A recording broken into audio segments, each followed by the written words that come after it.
నమస్తే, welcome to 99 TV. కలియుగం 4,32,000 సంవత్సరాలు, అందులో పూర్తయింది 5,125 సంవత్సరాలు. ఇది ఒక ప్రమాణం. కొందరు దీన్ని ప్రమాణంగా భావిస్తారు. మరి 5,125 సంవత్సరాలకే వచ్చేయాల్సిన అవసరం కలికికి ఏమొచ్చింది? ఇదంతా అయిన తర్వాతగా, లేకపోతే చివరిలో 4,32,000 సంవత్సరాల చివరిలో, 4,31,000 సంవత్సరాల లోపల అది దాటిన తర్వాత రావాలి. ఎందుకంత ఆయన తొందరగా వచ్చేస్తున్నాడు? పాపం విపరీతంగా పెరిగిపోయిందా? భూదేవి భారం భరించలేకపోయిందా? ఆయన రాక కోసం ఎదురు చూస్తుందా? ఎందుకంటే ఇంతకుముందు మనం హిమాలయ సౌరపీఠాధిపతి హిమాలయ యోగి ప్రభాకర్జీతో చేసిన ఇంటర్వ్యూలో దానికి పరస్పర భిన్నమైన వాదన ఆయన తెర మీదకి తీసుకొచ్చారు. కల్కి అంశ వస్తోంది అని చెప్పారు. కల్కి అనే మాట ఆయన మాట్లాడాల. కల్కి అంశ వస్తోంది అనే మాట చెప్పారు. అంశ ఏంటి, కల్కి ఏంటి, ఎన్ని అంశాలు ఉన్నాయి కల్కి? ఇవన్నీ చెప్పడానికి ఇప్పుడు ప్రస్తుతం వారు మన స్టూడియోలో ఉన్నారు. నమస్కారం, సౌరపీఠాధిపతి హిమాలయ యోగి ప్రభాకర్జీ. ఓం శ్రీకశ్యపాత్మజంభానం సహస్రకిరణోజ్వలం సర్వరోగహరం మిత్రం సూర్యదేవం ఉపాస్మహే. ఓం శ్రీ గురుభ్యో నమః. నమస్తే. చెప్పండి. 4,32,000 సంవత్సరాలు, 32,000 సంవత్సరాలు, అదొక వాదన. మనం మాట్లాడిన తర్వాత మీ చాలా విషయాలు షేర్ చేశారు. చాలా ఎస్టానిషింగ్ ఉన్నాయి. యుద్ధాలు, బీభత్సాలు, ప్రళయాలు, భయానక వాతావరణాలు, జనక్షయం, వాట్ నాట్ ఎవ్రీథింగ్ మీరు కవర్ చేశారు. బట్ ఎప్పుడో 4,30,000 సంవత్సరాల తర్వాత రావాల్సినవన్నీ ఇప్పుడే ఎందుకు వస్తున్నాయి జనం అడుగుతున్నారు. 4,32,000 సంవత్సరాలు కలియుగం యొక్క పరిమాణం దాని యొక్క వాల్యూమ్, దాని వాల్యూమ్. అలాగే 8,64,000 సంవత్సరాలు ద్వాపరయుగం. దానికి మరలా 4,32,000 సంవత్సరాలు కలిపితే అది త్రేతాయుగం. మరొక 4,32,000 సంవత్సరాలు కలిపితే అది కృతయుగం. ఈ 4 యుగాల్ని కలిపి ఒక మహాయుగం అంటారు. ఇలాంటి మహాయుగాలు 72, 1,000 మహాయుగాలు కలిస్తే ఒక కల్పం అంటారు. కల్పాలు, మన్వంతరాలు, ఇది కాలం యొక్క పరిమాణం, కాలాన్ని కొలమానం. ఇది అపరిమాణం అంటే వాల్యూమ్. దీంట్లో మరలా కాలాన్ని ఎలా గణిస్తారు అనేటువంటి విషయాన్ని మనం తెలుసుకుంటే మనుష్యమానము అంటారు. మనుష్యమానం ఎంత? మనిషికి కాల పరిమాణం ఎంత? 100 సంవత్సరాలు. శతమానం భవతి, 100 సంవత్సరాలు అని పెట్టుకున్నాం. మరి దోమకి అంత ఆయుష్ పరిమాణం, లిప్తపాటు కాలం, దానికి ఒక రోజు అనుకోండి. దాని ఆయుష్ మొత్తం అంతా కలిపితే ఎంత ఉంది? మనకు 100 సంవత్సరాలు. మన 100 సంవత్సరాల్లో దోమ యొక్క జీవితం ఎంత? దాని పూర్ణాయుష్ అది. వన్డే మొత్తం పిల్లలు పుట్టడం, పెరగడం అన్నీ అయిపోయి మరలా మరణానికి వెళ్ళిపోతుంది. ఈ విధంగా చూస్తే మనం అనుకుంటున్నాం ఈ 4,32,000 సంవత్సరాలు అనే పరిధి కలియుగంలో. త్రేతాయుగానికి వెళ్తే ఇది హాఫ్ అయిపోతుంది, 3వ వంతుకు వస్తుంది. ద్వాపరానికి వస్తే సగం అవుతుంది. అలాగే బ్రహ్మకల్పానికి వెళితే బ్రహ్మగారికి 1000 మహాయోగాలు కలిస్తే ఒక దివాకల్పము అంటారు. దివాకల్పం అంటే పగలు, ఒక పగలు. చూడండి, 1000 మహాయోగాలు కలిస్తే ఒక పగలు అవుతుంది. మనం అనుకున్న చాలా కాలం జీవిస్తున్నాము అని మనకు అనిపిస్తుంది. దోమ కూడా అలా అనిపిస్తుంది. కాబట్టి ఈ చావు పుట్టుకలు, ఈ ప్రళయాలు, ఇవన్నీ కూడా దైవమానంలోకి వెళితే, అలాగే బ్రహ్మమానంలోకి వెళ్ళినా అవి చాలా చిన్నవి అయిపోతుంటాయి. ఒక దోమ పుట్టి పెరిగి చనిపోయినట్టుగా ఈ విశ్వంలో ఇప్పుడు ఈ ప్రపంచం, యుద్ధాలు, ఇవన్నీ కూడా అల్పంగా కనబడుతుంది అన్నమాట. అందుకు మనుష్యమానము, పితృమానం అంటే మనం చనిపోయిన తర్వాత, ఈ ప్రేతంగా మారిన తర్వాత మనం జర్నీ చేస్తుంటాం. అందుకే ఊర్ధ్వలోక ప్రాప్తి కలగాలి అని ప్రార్థన చేస్తుంటాం చనిపోయిన వాళ్ళకి. ఊర్ధ్వలోకాలు అంటే ఏంటి? భూలోకం అనేది ఒక సైకిల్ అనుకోండి, ఒక సర్కిల్ గీసుకోండి. దానిపైన ఇంకో సర్కిల్ గీసారనుకోండి, ఇక్కడ చనిపోయిన తర్వాత ఇక్కడికి వెళతాం. అలా జర్నీ చేయడానికని మనకు పిండ ప్రధానాలు ఇవి చేస్తుంటారు. అంటే గేట్ పాస్ లభిస్తుంది అనమాట పిండాల వలన. టోల్ గేట్స్ అవన్నీ. టోల్ గేట్కి టోల్ కట్టడం అనమాట. కింద 3 పిండాలు పెట్టకపోతే పితృదేవతలు ఊర్ధ్వగతి ప్రాప్తి జరగదు. ఈ సర్కిల్కి ఆ సర్కిల్కి మధ్య అలా ఉండిపోతారు, అలా కొట్టుమిట్టాడుతూ. ఇదెందుకు చెప్తున్నాం అంటే కాల పరిమాణం ఎలా ఉంటుంది అంటే ఈ సర్కిల్ 24 గంటల్లో భూమి తన చుట్టూ తను తిరిగితే దానికి ఒక రోజు అయింది. దానిపైన ఇంకో సర్కిల్ గీసామనుకోండి కాలం పెరుగుతుంది కదా. అందుగురించి 3 రోజులకి ఒక రోజు అవుతుంది పితృదేవతలకి. అందుకే పిండం 3వ రోజున పెడతాం. ఆ పిండం వచ్చిన తర్వాత 11వ రోజు పెడతాం. 11 రోజులకి ఒక పిండం. తర్వాత మాసికం పెడతాం. 30 రోజులకి కాలం ఉంటుంది. తర్వాత సైకిల్ పైకి వెళితే అది సంవత్సరానికి సంవత్సరీకం అంటుంటాం. ఆబ్దికం చేస్తుంటాం కదా. సంవత్సరం వెళ్ళిన తర్వాత అలా పుష్కర కాలానికి పుష్కరం వస్తుంది. ఈ విధంగా సోల్ని ఏ విధంగా పంపించాలనేటటువంటి సైన్స్, ఇది ఒక సైంటిఫిక్ ప్రాసెస్ అంటారు. No scientist process not science. సైన్స్కి ఇది దొరకని మహర్షులు చెప్పిన సైన్స్ ఎప్పుడు కూడా నిజం మీద ఆధారపడుతుంది. సైన్స్ ఎప్పుడు కూడా వాస్తవం మీద ఆధారపడుతుంది. కానీ సైన్స్ ఎప్పుడు కూడా సత్యం మీద ఆధారపడుతుంది. మూడిటికి తేడా ఉంది. నిజం వాస్తవం అంటే మెటీరియలిస్టిక్ వరల్డ్లో వాళ్ళకి ప్రత్యక్షంగా కనపడేదాన్ని నమ్ముతారు. అన్నీ ప్రత్యక్షంగా కనపడవు. ఇప్పుడు ఇన్ఫ్రారెడ్ రేస్ ప్రత్యక్షం కనపడడం లేదు, కానీ దానికి కొన్ని సాధనాల వల్ల తెలుసుకున్నారు కాబట్టి దాన్ని నమ్ముతున్నారు. అది కూడా ప్రత్యక్షమే. అంటే సైన్స్ ఎప్పుడు కూడా వాస్తవం మీద నిజం మీద ఆధారపడుతుంది. ఆధ్యాత్మికం అనేటటువంటిది ఎప్పుడు కూడా సత్యం మీద ఆధారపడుతుంది. దీనికి 3 రకాల ప్రమాణాలుగా శాస్త్రం చెప్తుంది. దాంట్లో ఏమిటంటే ప్రత్యక్ష ప్రమాణము, అనుమాన ప్రమాణము, ఆగమ ప్రమాణం అని. ప్రత్యక్ష అంటే ప్రతి అక్షములకు ప్రతిగా ఉన్నది ప్రత్యక్షం. అక్షము అంటే దృష్టి అనుకుంటున్నారు.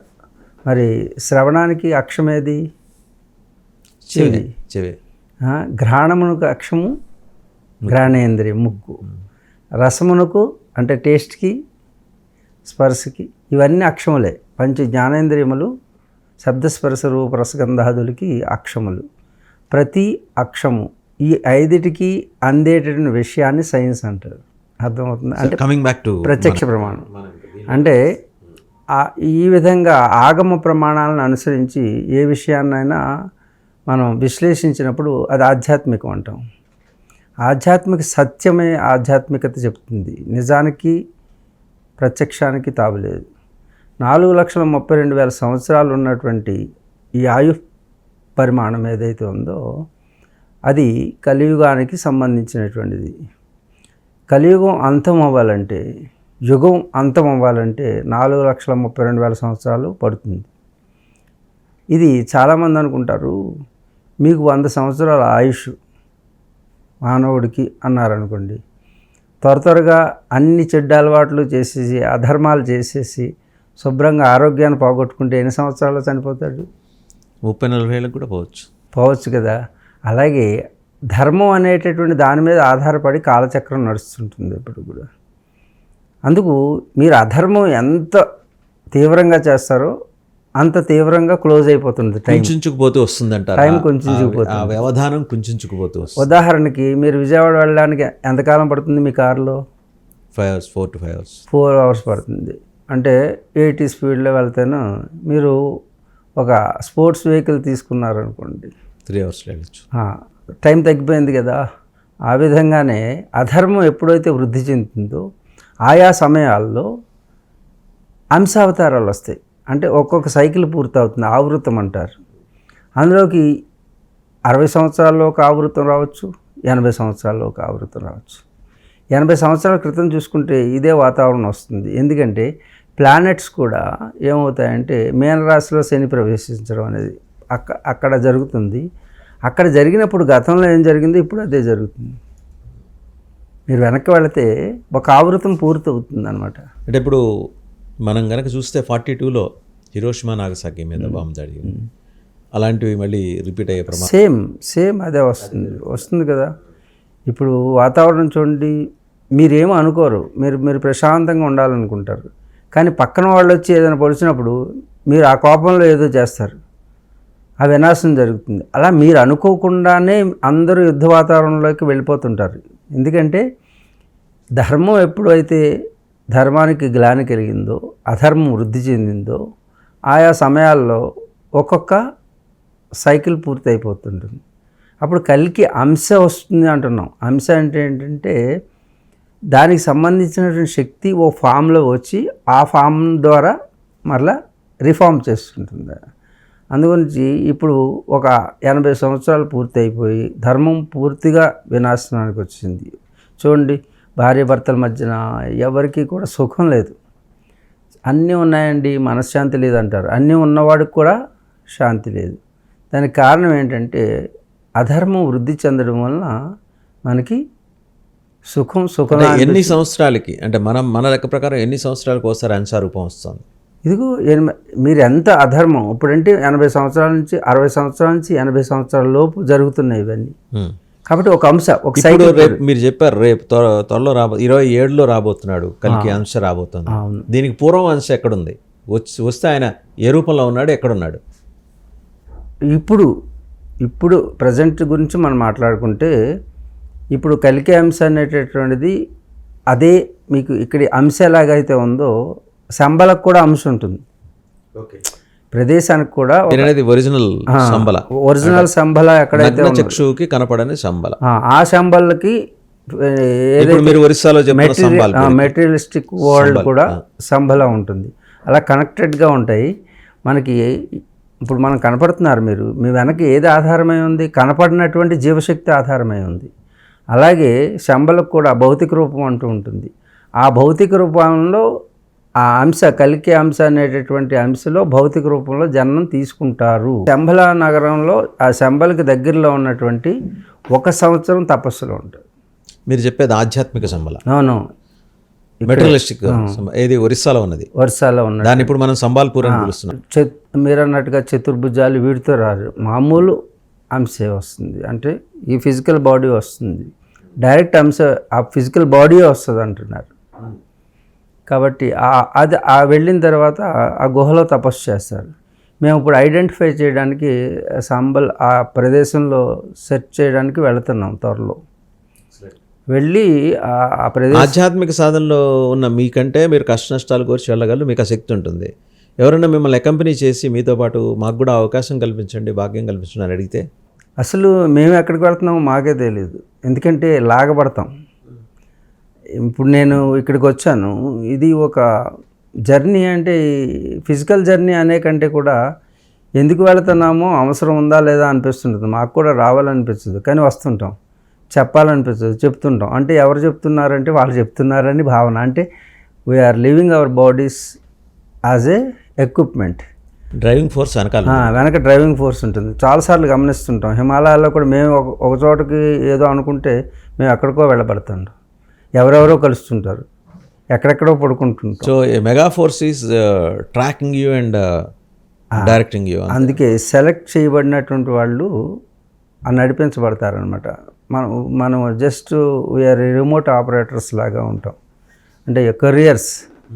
అందుగురించి ఎక్కడికి వెళ్ళబడతాం అనేది డైరెక్ట్గా తీసుకుంటారు. ఓకే, డైరెక్ట్ ఒక యువకుడు రూపంలోనే వచ్చి ఉంటాడు ఆయన.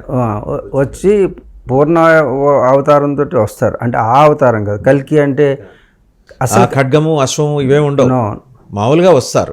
దీనికి ఒక సాంకేతిక అర్థం ఏంటంటే కల్కి అంటే ఇప్పుడు ఆ అంశారూపానికి సంబాల్పూర్లో తల్లిదండ్రులు ఎవరు లేరు ఎవరు అంటే మెటీరియలిస్టిక్ వరల్డ్లో తల్లిదండ్రులు లేరు, ఉండరు. ఇప్పుడే కాదు, ఎప్పుడు ఏ అంశారూపం వచ్చినా వారికి తల్లిదండ్రులు ఉండరు, డైరెక్ట్గా తీసుకుంటారు అంటుంది. సో అలాంటి ఆయన వచ్చి ఉన్నారు అంటే ఈ మేబీ అరౌండ్ 40 to 45 years. మన లెక్కలు, వాళ్ళకి లెక్కలు ఉండవు. 2026 ఒక సంవత్సరం మాత్రం ఆయన తపస్సులో ఉంటారు. ఆ సమయంలో విపరీతంగా మొత్తం అంతా కూడా జన నష్టం జరుగుతుంది. ఆయన ఎందుకు తపస్సులో ఉన్నారంటే జన నష్టం జరగడం కోసమే, జనాన్ని ఉద్ధరించడానికి కాదు. ఎందుకంటే మీరు చెప్పేది లయకారుడే ఆయన, వచ్చే ఆయన లయకారుడు కాదు. మీరు ఇక్కడ ఫిజికల్గా జనం కింద చూస్తున్నారు, మనుషుల కింద, కానీ ధర్మ అధర్మాలనే చూస్తుంది ఆయన. ఆ లెక్కలు రెండే ఆయనకు ఉండేది, ధర్మమో అధర్మమో. సో అధర్మాన్ని జాతి లేదు, కులం లేదు, మనిషి లేదు, చెట్టు లేదు, పుట్ట లేదు, మొత్తం అంతటినీ కూడా ఏదేదైతే అధర్మానికి లోనైందో దాన్ని అధర్మాన్ని త్రుంచివేయడమే ఆయన కర్తవ్యం. అందుకు ఇది బ్రాహ్మణుల నుంచి ఉందా, వైశ్యుల నుంచి ఉందా, ఈ ఏమి ఉండవు వాటికి.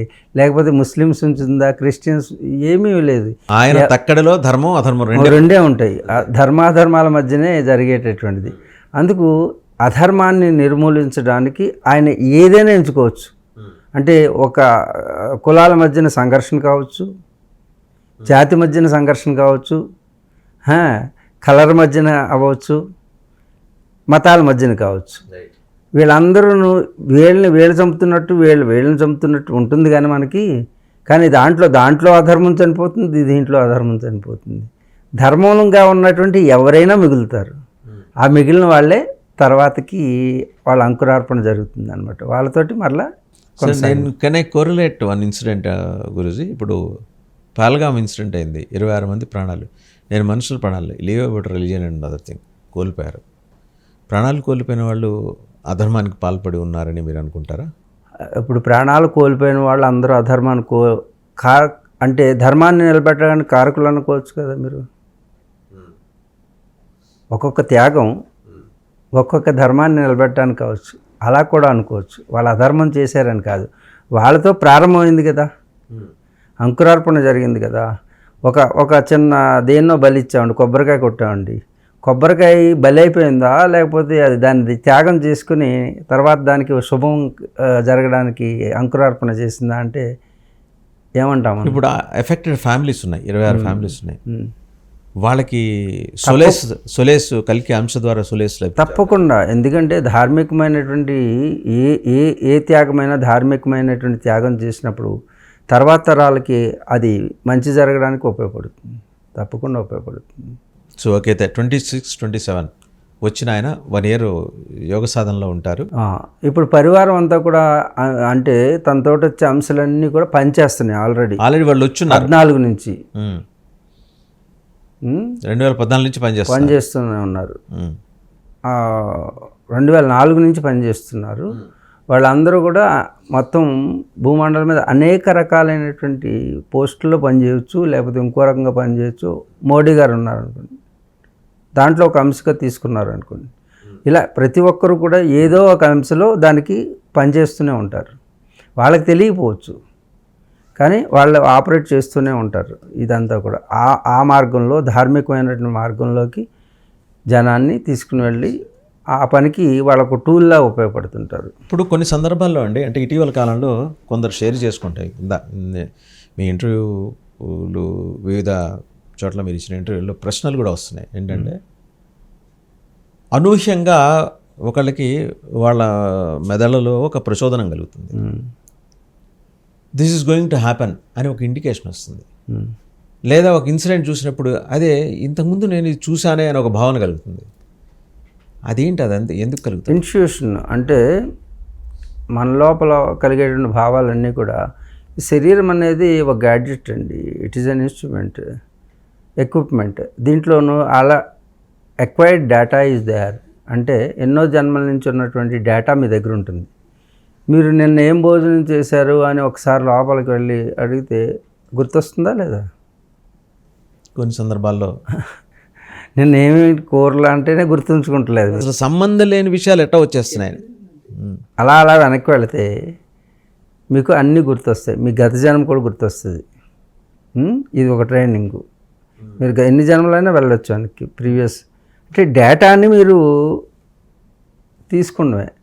ఒక్కోసారి ఏం చేస్తే పాపప్స్ వస్తుంటాయి కదా మీ ఫోన్లో, మీరు ఏదో ఒక పాపప్ వస్తుంటుంది ఆ ఫోన్ మీదకి. ఓసారి స్విచ్ కంప్యూటర్ స్క్రీన్ ఆఫ్ చేశారనుకోండి, దాని మీద ఏవేవో వస్తూ వెళ్తుంటాయి. అలాగే మీకు కూడా గత జన్మలో జరిగినటువంటి ఇన్సిడెంట్లు, ఎదురుగా వచ్చినటువంటి వ్యక్తి దీనికి ఒకసారి దాన్ని లేపుతాడు అనమాట. అప్పుడు మీకు అలాంటి భావాలు కలిగి ఏదో రిలేషన్ ఉందే మన దగ్గరికి, ఇతను ఎక్కడ చూసినట్టుంది అంటే ఆల్రెడీ పరిచయం ఉన్నది మీకు, మీ డేటాలో ఉన్నది. మీ ఇద్దరి ఫ్రీక్వెన్సీ, ఒకసారి ఫ్రీక్వెన్సీ ఎప్పుడైతే చూడండి, వైఫై మీకు కనెక్ట్ అయ్యి ఉన్నది అనుకోండి, మీరు వైఫై ఆన్ చేశారు ఈ ఆఫీస్లో, మీరు బయటకు వెళ్ళిపోయారు, కనెక్షన్ తెగిపోయింది, మళ్ళీ లోపలికి వచ్చారు, కనెక్ట్ అవుతుంది. అలాగే ఇద్దరు వ్యక్తుల మధ్యన ఒకసారి అలాంటివి ఏర్పడడానికి అవకాశం ఉంటుంది. సరే, అంశ రూపాలు గురించి చెప్తూ ఆల్రెడీ ఆయన పరివారం వచ్చేసి ఉన్నారు. పరివారం ప్రస్తుతం భారతదేశంలో ఉన్నారా? భారతదేశమే కాదు ప్రపంచవ్యాప్తంగా ఉన్నారు. ఇప్పుడు సంబల్పూర్లో ఉన్నది ఎవరు? సంబల్పూర్లో వచ్చేటటువంటి అంశం సంబల్పూర్కి వస్తుంది. అక్కడి నుంచి సైన్యం అంతా కూడా ఆయన గైడెన్స్లో ఆల్రెడీ జరుగుతూనే ఉంటుంది. నెట్వర్క్ అంతా జరుగుతుంటుంది. ఆయన రావాల్సినప్పుడు ఆయన వస్తారు. ఆయన వచ్చిన తర్వాత మళ్ళీ రీకన్స్ట్రక్షన్ జరుగుతుంది. ఈ అంశ అంటే ఆయనే వచ్చి డైరెక్ట్గా యుద్ధం చేయక్కర్లేదు. ఆయన అంశరూపం వచ్చి అన్నీ ఇప్పుడు నేను యుద్ధం చేస్తున్నాను, నా కాళ్ళు చేతులు అన్నీ కూడా ఆయన పరివారమే అవుతారు. ఈ పరివారం అంతా కూడా యుద్ధం చేస్తారు. ఇప్పుడు అంశరూపంలో వచ్చే పరమాత్మ, అంశరూపంలో వచ్చే పరమాత్మ ఆయన ఏమైనా ప్రమాణం పెట్టుకుని వచ్చారా? ఒక 100 ఏళ్ళు 200 ఏళ్ళు, లేకపోతే యుద్ధం కంప్లీట్ చేసి మళ్ళీ వెళ్ళిపోతారు? యుద్ధం కంప్లీట్ కాదు. ఇప్పుడు చూడండి, మీరు ఇన్సిడెంట్స్ అన్నీ కూడా ఆయన చేస్తున్న దాని కింద వస్తాయి. ఇప్పుడు ఆయనే డైరెక్ట్గా చేయడం అనేది మీ చేత ఇప్పుడు ట్రంప్ చేత చేయించేది ట్రంప్ చేత చేస్తారు, మోడీ చేత చేయించేది మోడీ చేత చేయిస్తారు. అంశ దాని యొక్క శక్తి ఆ విధంగా వెళ్ళి ఇన్ని రకాలుగా ఈ అంశ వచ్చినప్పుడు మనం పురాణాల్లో చూస్తుంటాం. వ్యతిరేక శక్తులు అంటే అసురీ శక్తులు కూడా వస్తాయి కదా. అసురీ శక్తులు వచ్చాయా? ఇవన్నీ కూడా అసుర శక్తులే కదా. ఇప్పుడు టర్కీ ఉంది. ఒక టర్కీ ఏం చేస్తుంది, ఇటేమో రష్యాతోటేమో దగ్గరగా ఉంటుంది, అటు నాటోకి ఏమో చిన్నది, నాటోలో ఉంటుంది. నాటోలో మెంబర్ అయి ఉండి రష్యాతో ఉంటుంది. నాటో పూర్తిగా రష్యాకి వ్యతిరేకమైనది. నాటోలో ఎంత ఉంది? ఇంత బాగుంది, 10% కూడా ఉండదు. అది యూరోప్లో టర్కీ ఎంత విధ్వంసాన్ని సృష్టించింది. రష్యా అంతటి శక్తివంతమైన, ప్రపంచంలోనే అత్యంత శక్తివంతమైన దేశాన్ని చిన్న ఈగలతోటి చూడండి, జోరేగలాగా వెళ్ళి అంత శక్తిని విచ్ఛిన్నం చేసింది. అంటే ఇది అంతా ఎవరి వలన జరుగుతుంది అంటే అసురి శక్తుల యొక్క ప్రభావం చేత టర్కీ అంటున్నాం. కానీ అక్కడ దేశాధినేత కానీ వాళ్ళ కానీ టూల్స్ మాత్రమే.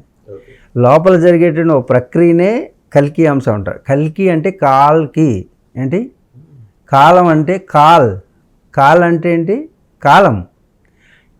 వీడి విపరీత కాలే వినాశకాలే విపరీత బుద్ధి అంటారు. అంటే కాలం అనేటటువంటి కల్కి అవతారం అంటే ఏంటి, కాలం యొక్క అవతారం, కాలం యొక్క ప్రభావము అని. ఆ అంశ అంటే ఏంటి, ఆయన డైరెక్ట్గా వచ్చేసి ఇక్కడ కూర్చున్నాడని కాదు. ఒక అంశ అంటే ఒక బాడీని, ఆ ఫిజికల్ బాడీలకి అంశ వెళ్తుంటుంది. ఏ టూల్ని ఎలా కదపాలనేది, ఆ నెగిటివ్ ఫోర్స్ కూడా కలికి యొక్క అంశే కదా. ఎందుకు ఇప్పుడు మీలో ఆలోచన కలిగింది అంటే అధర్మం వృద్ధి చెందడం వలన మీరు ఒక నెగిటివ్ క్యారెక్టర్ వేయాలి. వాళ్ళు రాక్షసులు కాదు. రాక్షసులు ఎవరి పిల్లలు? దేవతలు రాక్షసులు కూడా కశ్యపుడు యొక్క సంతానమే. అంటే ఒకే తండ్రికి పుట్టినటువంటి వాళ్ళు. అంటే నెగిటివ్ అండ్ పాజిటివ్ అనేటువంటిది ఒక మనిషిలోనే ఉంటాయి. అలాగే మనిషిని ఒక గ్యాడ్జెట్గా తీసుకుంటే, అలాగే ఈ వరల్డ్ని కూడా ఒకే అంశగా తీసుకుని దాంట్లో నెగిటివ్ అండ్ పాజిటివ్ అనేటువంటి రెండు ఉంటాయి. అలాగే కొన్ని దేశాలు ఏం చేస్తాయి, మాకు నెగిటివ్గా కనపడుతుంది. నెగిటివ్ ఉంటేనే కదా పాజిటివ్ అనేటటువంటి దాని మీద వైరం వస్తుంది. ఇది అంటే కాల్కి అనేటటువంటి కాల్కి అంటే కాల అంటాం, కాలము, కాల బ్లాక్ అంటే చీకటి రోజులు, అలాగే అధర్మం అని. ఈ కల్కిలో ఆ తెల్లగుర్రం అంటే బ్రైట్నెస్ అంటే ప్రకాశం, అంటే మళ్ళీ తిరిగి ఉద్భవించడం చీకటి నుంచి. ఇలాగ కత్తి అంటే జ్ఞానంతో మళ్ళీ వృద్ధి చెందేటటువంటి లోకాన్ని చూడబోతున్నాము అని అర్థం. ఇది సాంకేతిక స్పాన్ తీసుకుంటుంది ఈ అంశరూపం. ఇప్పుడు ఈ విధ్వంసం చేయడానికి ఎంత స్పాన్ తీసుకుంటుంది? 2025 నుంచి 2027 వరకు విధ్వంసాలు అనేవి జరుగుతాయి. ఇది భారతదేశంలో ఎక్కడ జరగబోతుంది? భారతదేశమే కాదు, మొత్తం ప్రపంచం అంతా, భూమండలం అంతా కూడా తెలియకుండానే వార్ జోన్లోకి వెళ్ళిపోతుంది. అంటే నేను రాకూడదు అనుకున్నా సరే వస్తారు మీరు. అందరి ప్రభావం, మీరు కూడా ఇన్వాల్వ్ అవుతారు, అందరూ ఇన్వాల్వ్ అవ్వాల్సి వస్తుంది. అది తెలియకుండానే మనం అందరం కూడా బాధితులం అవుతాం. దీనికి అనుబంధంగా 2-3 ప్రశ్నలు ఉన్నాయి. ఇప్పుడు మనం ఊహించలా, ఇది ఇండో పాక్ వార్ జరుగుతుంది అనుకున్నాం, అది ఒక స్టేల్మేట్, ప్రతిష్టంభన వచ్చింది. వార్ ప్రిపేర్నెస్ రెండు వైపులా, మన వైపు అయితే ఉంది, వాళ్ళ వైపు ఉందో లేదో, ఎందుకంటే ఆ ఉగ్ర క్యాంపులని ధ్వంసం చేశాం కాబట్టి. వాడికి చైనా సపోర్ట్ ఉంది, వెనకాల సిరియా ఉంది, టర్కీ ఉంది, అండ్ అజర్బైజాన్ ఉంది, మలేషియా కొంత పార్ట్. మనకు వచ్చేప్పటికీ మనం చేయాల్సిన ప్రిపేర్నెస్ అంతా మన వైపు నుంచి ఉంది. మనకి ఉందనుకుంటున్నాం రష్యా సపోర్ట్. మనకు ఉందనుకుంటున్నాం ఫ్రాన్స్ సపోర్ట్, మనకు ఉందనుకుంటున్నాం అమెరికా సపోర్ట్. ఇవన్నీ నిజమేనా?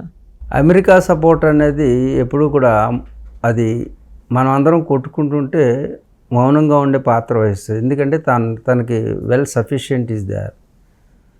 వెనక నుంచి తనకు అనుకూలంగా మిగతా వాళ్ళని పావులను కదుపుతూ ఉంటుంది. ప్రాక్సీ వార్స్ చేయిస్తుంది. అందుగురించి అమెరికా అనేది కొంచెం తర్వాత వస్తుంది.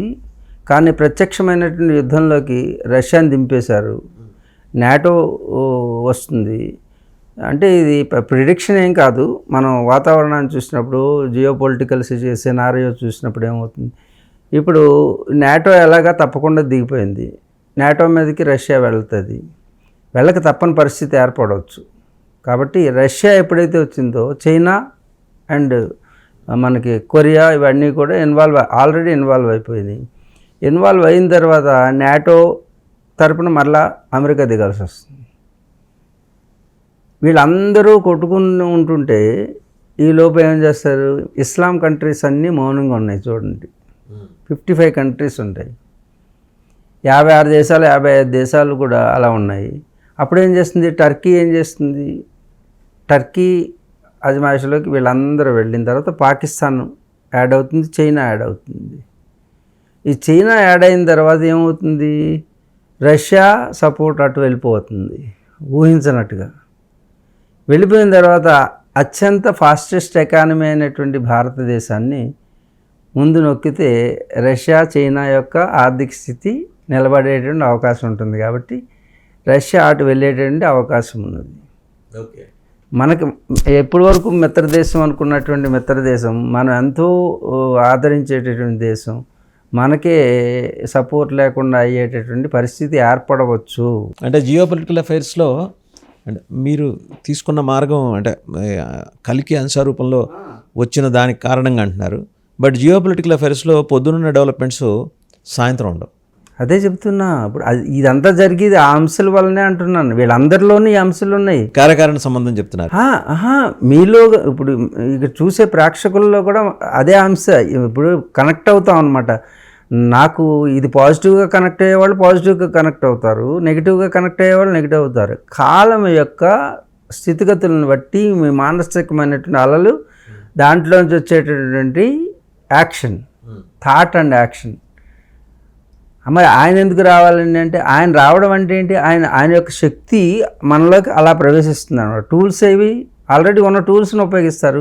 మీరు ఒక టూలు, ఆయన ఒక టూలు, ఆయన ఒక టూలు, అలాగే మోడీ ఒక టూలు, అక్కడ ఉన్నటువంటి Russia. That is the case అండి. అంటే మనం రష్యా దాకా వచ్చాం. రష్యా అంటే మనకు గాఢంగా పెనవేసుకున్న బంధం సిన్స్ నెహ్రూ గారి దగ్గర నుంచి, పండిట్ నెహ్రూ గారి దగ్గర నుంచి.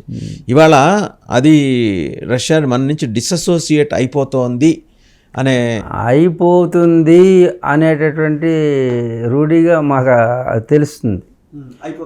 ఎందుకంటే మనం ఎంతో మిత్రుడు అనుకున్నవాడు శత్రువుగా మారుతారు. ఇది కారణం ఏంటి, ఉదాహరణ మీరు చూసినట్టయితే ట్రంప్ అండ్ ఎవరు ఎలన్ మస్క్, ట్రంప్ను సీట్లో గాఢమిత్రులు, వాళ్ళు ప్రాణమిత్రులు కూడా కాదు, గాఢమిత్రులు. చూసారా, ఎలన్ మస్క్ కొత్త పార్టీ. ఇది ఏమంటారు వినాశకాలే.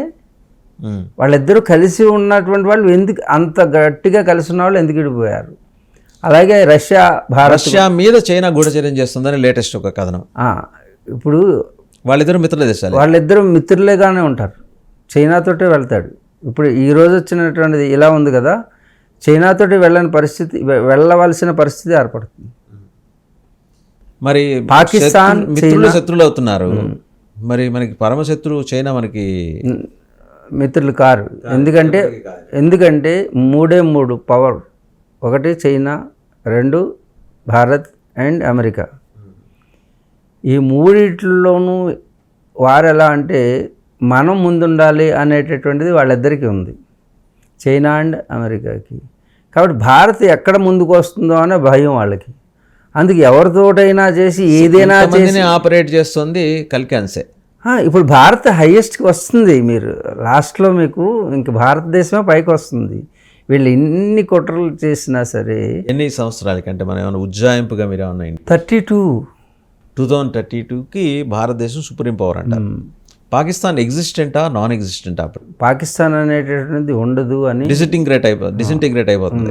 నా ప్రిడిక్షన్ కాదు, సిద్ధాశ్రమం యొక్క నేను అర్థం చేసుకున్నటువంటి దాన్ని బట్టి వాళ్ళ యొక్క కోడ్ని నేను డీకోడ్ చేసినంత వరకు మాత్రం 32లో మొత్తం అంతా కూడా సనాతన ధర్మం అనేది మరలా ప్రివీల్ అవుతుంది, మొత్తం రివైవ్ అవుతుంది అక్కడ అంతా రివైవ్ అవుతుంది. ఎప్పటి నుంచి అడుగుదాం అనుకుంటున్నాను, లాస్ట్ టైం కూడా చాలామంది మీ ఇంటర్వ్యూ చూసిన తర్వాత మీ శిరస్సు మీద అలా రింగులుగా ఏంటండి అది? చాలా అంటే మీ సాధన అంతా దాంట్లో నిక్షిప్తం చేసుకున్నారా? మీ తపస్సుకి సంబంధించిన ఈ జటాజూటములు అంటారు, చాలామంది అనుకుంటారు ఈ జుట్టు అని అనుకుంటారు, మామూలు వాళ్ళకి అది జుట్టే, కానీ సాధకులకి ఎప్పుడూ కూడా ఇవి యాంటీనాలా వర్క్ చేస్తుంటాయి. మీరు బయట యాంటీనాస్ అంటుంటారు కదా, అంటే సిగ్నలింగ్ వ్యవస్థని నియంత్రించడానికి ఇది తాంత్రిక సాధనలోకి వెళ్ళినప్పుడు మేము ఏం చేస్తామంటే జటాజూటాలు అవసరం అవుతాయి అన్నమాట. దీనికి ఇన్నని దీంట్లో లెక్క ఉంటుంది. తాంత్రిక సాధన అంటే తాంత్రిక సాధన అంటే కొన్ని మీకు ఏం చెప్పాలి, విశేష శక్తులు అంటారా? విశేష శక్తుల్ని వశం అంటే కొన్నిసార్లు నెగిటివ్ అండ్ పాజిటివ్ కూడా శక్తి మా దృష్టిలో. సో సూపర్ న్యాచురల్ పవర్స్ మీరు వశం చేసుకుంటారు? మేము వశం చేయడం కాదు, ట్రాన్స్మిట్ చేయడానికి. ఇప్పుడు ఒక సంకల్పం ఉందనుకోండి, ఆ సంకల్పాన్ని ట్రాన్స్మిట్ చేయడం అంటే లౌకిక సంకల్పాలు కాదు, మొత్తం విశ్వానికి సంబంధించినటువంటి నెట్వర్క్కి సంబంధించినటువంటి విషయాలు మాకు సిద్ధాశ్రమం నుంచి మేము తీసుకోవాలన్నా, మళ్ళీ సిద్ధాశ్రమం నుంచి వచ్చేటటువంటి సిగ్నల్స్ని మొత్తం విశ్వంలోకి ప్రసరింప చేయడానికి ఇవన్నీ కూడా ఇవి ఇలాగా వస్తాయన్నమాట. ఒక్కొక్కటి ఒక్కొక్క యాంటీనాలా వర్క్ చేస్తుంటాయి. ఇవన్నీ కూడా చాలామంది అనుకుంటారు ఇది దీనికి ప్రతి దానికి కూడా ఒక ఛాయాంశం ఉంటుంది. అంటే లోకంలో ఒక ఒరిజినల్ ఉంటే దానికి డూప్లికేట్ ఉంటుంది, డూప్లికేట్ మనకంటే బాగుంటుంది. జనం అనుకుంటారు ఇదేదో ఎక్స్టెన్షన్ ఇవి అని, వాళ్ళ దృష్టితో వాళ్ళు చూడొచ్చు, కరెక్టే, వాళ్ళు అనుకునేది కరెక్ట్, కానీ మాకు మాత్రం పర్పస్ లేకపోతే ఇంత బరువు మోయడం మాకెందుకు. ఒక మీరు 45 ఏళ్ళు 50 ఏళ్ళ సాధన, ఇది 36 సంవత్సరాలు నేను సాధన చేసుకున్నాను. అలా అనుకుంటే గత జన్మ నుంచి కూడా సాధన ఉంటేనే ఈ మార్గంలోకి వస్తాము అనేటటువంటి వర్తమానంలోకి వచ్చేప్పటికి 36 ఇయర్స్ నుంచి నేను ఇదే దాంట్లో ఉన్నాను. ఎవరు మళ్ళించారు మిమ్మల్ని మార్గంలో? ఎవరు మళ్ళించరు, మా నాన్నగారు ముందుగానే నిర్ణయించారు. మా ప్రభాకరుడు 3వ వాడుగా పుడతాడు, కన్యా రాశి యందు, ఉత్తర పలుగుని నక్షత్రం, పంచమంలో మధ్యముడు, 5 అన్నదమ్ముల్లో మధ్యముడు, అర్జునుడి యొక్క అంశతోటి తీసుకుంటున్నాను అని మా నాన్నగారు చెప్పి తీసుకున్నారు. ఈ ఆధ్యాత్మిక మార్గంలో ఉంటామని ముందే చెప్పారు. కన్యా రాశిలో పుడతాడు, ఉత్తర పలుగుని నక్షత్రం అని, ఇలా అన్నీ ఆయన ముందే నిర్ణయించారు. 5 పిల్లలని కూడా నిర్ణయించారు. 5 మగ పిల్లల్లో మధ్యముండి నేను. కాబట్టి ఇవన్నిటినీ మామూలుగా ఉన్నటువంటి వారికి అర్థం కాకపోవచ్చు, కానీ మా తండ్రి గారు వాళ్ళ తండ్రి గారు ఈ ఆధ్యాత్మిక పరంపరలో ఉన్నారు కాబట్టి సూర్యోపాసనలో ఉన్నారు. సూర్యోపాసన ఎప్పుడు వస్తుందంటే ఎప్పుడు విపత్తు వచ్చిందో అప్పుడే సూర్యోపాసన వస్తుంది. అప్పటి వరకు సూర్యుని గుర్తించరు ఎవరు. ప్రత్యక్ష భగవానుడు ఎదురుగా ఉంటే ఆ భగవంతుడు అనేవాడు ప్రత్యక్ష నారాయణుడు ఎదురుగా ఉన్నాడు, కానీ ఎవరు చేతులు ఎత్తి నమస్కరించరు. ఆయనే సృష్టి స్థితి లయకారకుడైనటువంటి వాడు, సృష్టికి పూర్వం ఉన్నాడు, దేవతలంతా తర్వాత పుట్టిన వాళ్ళు. శ్రీరామచంద్రుడు ఆ యొక్క రావణాసురుడిని వధించాలంటే అన్ని బాణాలు విఫలమైనవి, అన్ని శక్తులు సూర్యుడి యొక్క ఉపాసన వల్ల మళ్ళీ జయించడం జరిగింది. అలాగే శ్రీకృష్ణ పరమాత్మ శమంతకమణి విషయంలో ఎన్నో నీలాపనందలకు గురయ్యారు. ఆ సూర్యుడి యొక్క ఆశీర్వాదం వల్ల మళ్ళీ ఇప్పుడు ఈ మిథలాజికల్ క్యారెక్టర్స్ అన్నీ కూడా మళ్ళీ తిరిగి జన్మ తీసుకుంటాయా, అంశరూపాల్లాగా వస్తాయా? డిఫరెంట్, చెప్పేది both positive and negative side. అన్ని కంసుడు, రావణాసురుడు, హిరణ్యాక్షుడు, హిరణ్యకశిపుడు క్యారెక్టర్స్ అన్ని వచ్చేస్తాయి మళ్ళీ. బకాసురుడు, శకటాసురుడు. చూసేది మనుషుల్ని. మీరు సూట్ వేసుకున్నా బూట్ వేసుకున్నా లోపల ఉండేటటువంటి మీ యొక్క ఆలోచన దృక్పథం చూసారా, అది రాక్షసత్వమా, మానవత్వమా, దానవత్వమా అనేది మీరు ఎదురుగా ఆ రోజుల్లో పౌరాణిక వేషం వేసుకున్నారు సినిమా యాక్టర్లు. పౌరాణికంగా ఇప్పుడు సాంఘికం ఉన్నది కాబట్టి సమాజంలో ఎలా ఉందో ఆ క్యారెక్టర్లు వస్తుంటాయి. మళ్ళీ కల్కి అంటే ఇలాగే బంగారపు ఆభరణాలతో ఇలా వస్తాడు అనుకోకండి, మనలో ఒక అంశగా వస్తారు. వాళ్ళు దుష్ట శిక్షణ శిష్ట రక్షణ చేస్తారు. బుద్ధుడి కాలంలో బుద్ధుడిలా వచ్చాడు. తర్వాత కాలంలో రిఫార్మర్స్ వీళ్ళందరూ కూడా అంతే, రిఫార్మ్ చేస్తుంటారు, కన్స్ట్రక్షన్ చేస్తారు. ఒక డిస్ట్రక్షన్ అంటే మన దృష్టిలో డిస్ట్రక్షన్ అది, బట్ ఈ destruction leads to construction, that's it. Shambhala గురించి ఇంకా చాలా ఆసక్తికరమైన సందేహాలను, ఆసక్తికరమైన అంశాలు అడుగుతున్నారు ఆడియన్స్ శంబల గురించి. మీరు ఆధ్యాత్మిక సంఘంలో చెప్పారు ఒక 4 పెద్ద కోన్స్, ఆ మధ్యలో ఒక మహా త్రికోణమితి, ఒక అంటే సూపర్ కోన్ పవర్ ఒకటి, అది invisible to the naked I అని కూడా అన్నారు మీరు. అంటే ఇప్పుడు కాంతిపుంజాలు, అది సిద్ధాశ్రమం, సంగ్రిల్లా అంటే అట్టిబట్ల సంగ్రిల్లా అంటుంటారు, అలాగే సిద్ధాశ్రమం అంటారు కొందరు, మీరు అన్నట్టుగా శంబల నగరం అంటుంటారు. ఇవి పేర్లు ఏమైనప్పటికీ ఎవరు నిజానికి చూసిన వాళ్ళు లేరు. మనం చూడం, వాళ్ళు మనకి చూపించాలనుకుంటే మనం వెళ్ళగలుగుతాం. అంటే కొందరే సెలెక్టెడ్ పీపుల్ ఉంటారు. వాళ్ళు సిద్ధాశ్రమంతో కనెక్ట్ అయినటువంటి వాళ్ళు ఎవరైతే ఉన్నారో, అనుసంధానం అయినటువంటి వాళ్ళు ఎవరైతే ఉన్నారో, వాళ్ళ జీవితాన్ని మొదటి నుంచి డ్రాగ్ చేస్తుంటుంది. అలాగా నేను చిన్నప్పటి నుంచి చాలా కాలం నుంచి నేను తెలియకుండానే నేను ఎక్కడెక్కడికో వెళ్ళడం జరుగుతుంటుంది హిమాలయాల్లో. నేను అనుకున్న చోటు కాదు, నేను ఎక్కడికి వెళ్ళాలనుకున్నానో అదే నిర్దేశించేటటువంటి ఎన్నోసార్లు అనుభవంలోకి వస్తుంది. నిజానికి చాలామంది సాధకులకు కూడా ఇలాంటి అనుభవాలు ఉంటాయి. అలాంటి అనుభవం ఉన్న వాళ్ళు, షేర్ చేసుకున్న వాళ్ళు మాకు హిమాలయాల్లో కనపడుతుంటారు. ఆ వాళ్ళు మేము ఎప్పుడు ఎక్కడికి వెళ్ళామో తెలీదు. ఆ గుహల్లోంచి మీకు గతంలో చెప్పినట్టుగా ప్యారలల్ జోన్స్ అని ఉంటాయి. ఇక్కడి నుంచి కొన్ని వేల మైళ్ళు కూడా ఒకేసారి ఒక జంప్లో వెళ్ళగలుగుతాం. అంటే అది మనకు తెలియదు అంత దూరం వెళ్ళామని. మనకు తెలియదు ఎంతో దూరం ఎక్కడున్నామో కూడా తెలియదు. అలాగ సిద్ధాశ్రమానికి చేరబడతాం అన్నమాట. ఒక ప్యారలల్ జోన్స్కి ఏడ్చబడతాము, లాగబడతాము, యాక్సిడెంటల్గా వెళ్ళబడతాం, ఒకసారి పైనుంచి కింద పడిపోతాం, ఒకసారి జారిపోయి వెళ్తుంటాం. డ్యూరింగ్ యువర్ 36 years ప్రాసెస్ అండి, యాజ్ ఏ సాధక్, ఇవాళ సౌరపీఠాధిపతిగా మీరు మేనిఫెస్ట్ అయ్యి ఎస్టాబ్లిష్ అయిన తర్వాత మీరు ఎప్పుడైనా అటువంటి ఒక అద్భుతమైన ప్రపంచంలో ట్రావెల్ చేశారా? అంటే భౌతికంగా ఒక కథ చెప్తాను ముందు. అంటే చాలా ఎర్లీ డేస్లో నేను అన్ని యాత్రలు చేస్తుండేవాడిని. అంటే అన్ని ముఖ్యమైన ప్రదేశాలు, ఏ ఋషి ఎక్కడ తపస్సు చేశారు, వశిష్ఠుడు ఏ గుహలో తపస్సు చేశారు, ఆ గుహలో ఆయన వశిష్ఠుడు తపస్సు చేయడం వలన ఆ శక్తి అక్కడ ఉంటుందని నమ్మకం నాకు. అందుకు వశిష్ఠ గుహలోకి వెళ్ళి కూర్చుంటే ఆ వైబ్రేషన్ని ఎక్స్పీరియన్స్ అయ్యారు.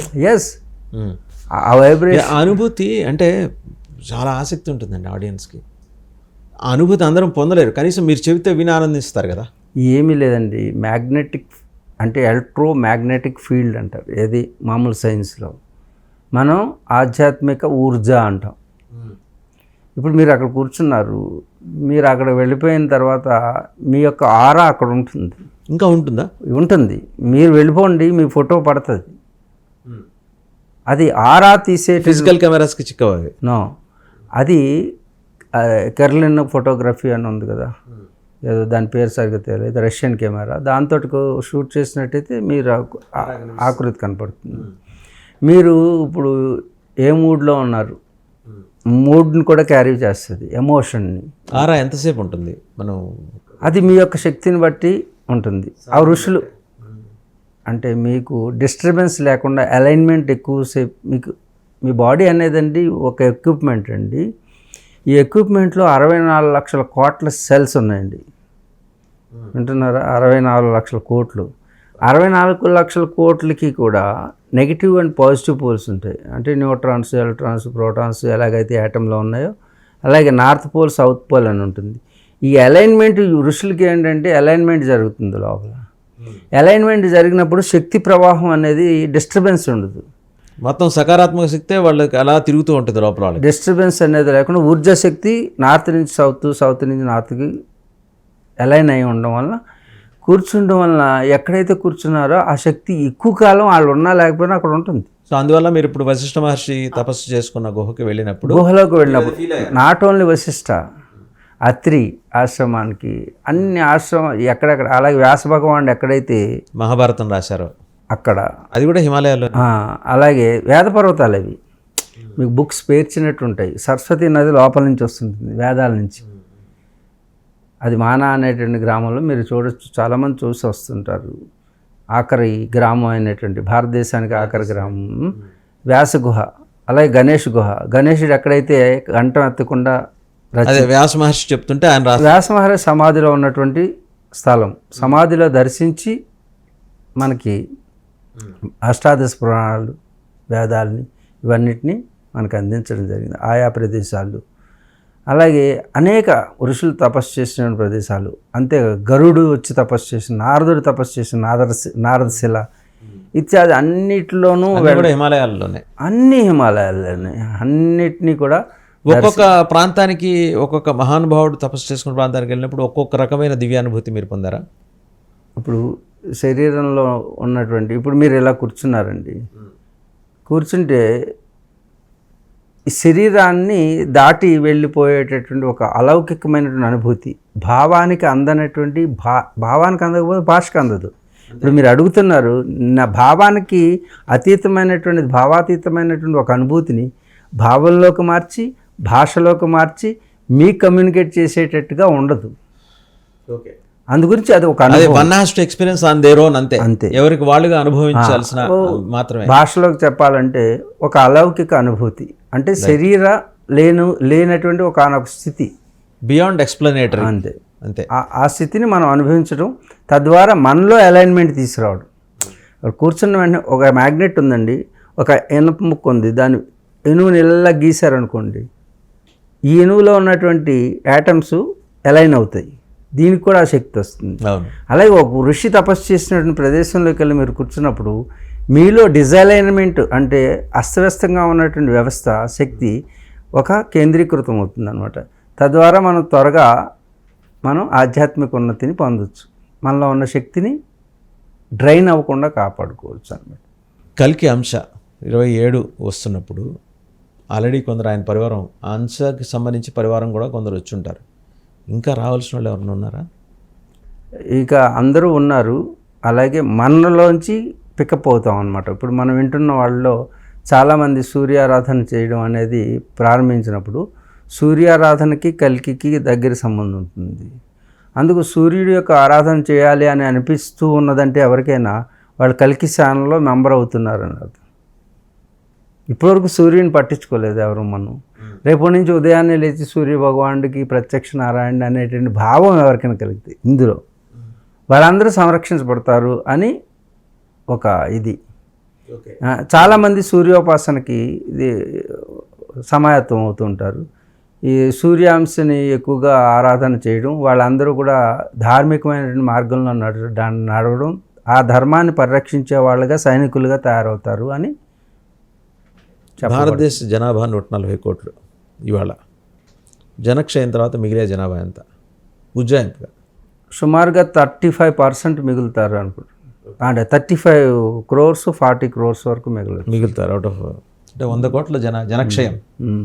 చైనాకి ఎక్కువ జనక్షయం. చైనాకి ఎక్కువ జనక్షయం.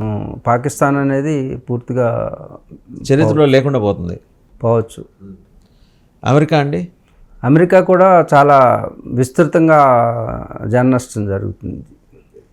అంటే పవర్ఫుల్ దేశం కింద ఉండదు, ఇక సూపర్ పవర్ కింద ఉండదు. సూపర్ పవర్గా భారతదేశం ఎమర్జ్ అయ్యే అవకాశం తప్పకుండా. అప్పటికి అంటే ఇప్పుడు ఆ సమయానికి, అంటే మీరు చెప్పేది 2032, ఇట్ టేక్స్ అనదర్ 7 years అనుకోండి. 7 ఏళ్ళ పూర్తయిన తర్వాత కల్కి అంశ వచ్చిన మిషన్ అయిపోయి ఆయన అదృశ్యం అయిపోతారా? అంతే. సో మళ్ళీ అప్పుడు ఫ్రెష్గా కొత్త సైకిల్ మొదలవుతుంది. కొత్త సైకిల్ సనాతన ధర్మం. మీరు ప్రపంచం అంతా కూడా ఒకప్పుడు సనాతన ధర్మే ఉన్నది, మరలా తిరిగి సనాతన ధర్మం పునఃప్రతిష్ఠ జరుగుతుంది. సో డిఫరెంట్ వేస్లో సాధన చేసుకుంటూ వేరియస్ రిలీజియన్స్ పుట్టాయి. అవన్నీ ఒకే ఛత్రం కిందకు వస్తాయి. ఇంకా రిలీజియన్ అనేది ఉండదు, ధర్మమే ఉంటుంది. ధర్మం ఒకటే. రిలీజియన్ అనేది సనాతనంలో లేదండి. రిలీజియన్ అనేది తర్వాత వచ్చింది. అది 2032 నుంచి ఆ ప్రాసెస్ మొదలవుతుంది, లేదా కంప్లీట్ అయిపోతుంది. ఇప్పుడు కూడా చూడండి, యాంటీ ముస్లిమ్స్ అని, ఎక్స్ ముస్లిమ్స్ అని, ఎక్స్ క్రిస్టియన్స్ అని కొన్ని ఉద్యమాలు స్టార్ట్ అయినాయి. మొత్తం వాళ్ళు మతంలో ఉన్నటువంటి గ్రంథంలో ఎంత తప్పులు ఉన్నాయో వాళ్ళే చెప్పడం మొదలుపెట్టారు. అంటే వాళ్ళ సనాతనలు అయినట్టే కదా. ఇప్పుడు ఎక్స్ ముస్లిమ్స్ మీకు ఇంటర్వ్యూలు చూసినట్టయితే మీకు అసలు ఎంత ఎలా ఉంటుందంటే మనకంటే వేదాలను గొప్పగా చదువుతారు ముస్లిమ్స్, మనకంటే బాగా అర్థం చేసుకున్నారు.